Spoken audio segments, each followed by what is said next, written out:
తాడికొండలో TDP మీద కార్యకర్తల మీద దాడికి పాల్పడిన వాళ్ళని ఇప్పుడు అన్ని ప్లాన్లు వేసుకొని అంత అయిపోయాక వారానికి ఇప్పుడు వచ్చి వాళ్ళని పరామర్శించడానికి వెళ్ళి ఇలాంటి రాజకీయాలు దర్శిలో ఇంతకుముందు ఎప్పుడూ చూడలేదనే మాటలు వినిపిస్తున్నాయి. ఒకటే చెప్తున్నాను నేను, పోలింగ్ రోజు, ఎలక్షన్ రోజు ఎలాంటి దౌర్జన్యాలు దోపిడీలు చేశారో క్యాండిడేట్ మీద మహిళను చూడకుండా ప్రజలందరికీ తెలుసు. నేను ఎందుకు ఓడిపోవాల్సి వచ్చిందో కూడా ప్రజలు అర్థం చేసుకున్నారు, రాష్ట్రం కూడా అందరూ చూస్తున్నారు. ఇలాంటి మాటలు సరికాదు. ఇప్పుడు వచ్చి వర్గాల మధ్య, కులాల మధ్య ప్రజల్ని రెచ్చగొట్టేలాంటి చర్యలు తీసుకోవటము, అలాంటి రాజకీయాలు ఇక్కడ దర్శిలో సరికాదు. నేను దర్శి నియోజకవర్గం అభివృద్ధి చేయడానికి వచ్చాను. కుదిరితే మీ వంతు సహకారం అందించండి, సలహాలు ఇవ్వండి, అంతేగాని ఇక్కడికి ఇట్లాంటి రాజకీయాలు లేవు. ఇంకొక ఇన్సిడెంట్ జరిగింది మొన్న కొత్తరెడ్డిపాలెం.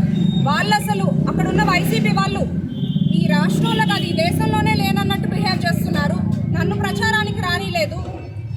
సరే, మొన్న బడుగు బలహీన వర్గాలు, చిన్న పిల్లలు, 10 ఏళ్ళు ఉంటాయి ఒక కుర్రాడికి, 17 ఏళ్ళు ఒక వికలాంగుడు, వీళ్ళు ఫ్లెక్సీల మీద వర్షం పడుతుందని స్పీకర్ల మీద ఫ్లెక్సీలు కప్పుకున్నారు. అందులో చంద్రబాబు నాయుడు గారి మొహం కనిపించిందంట.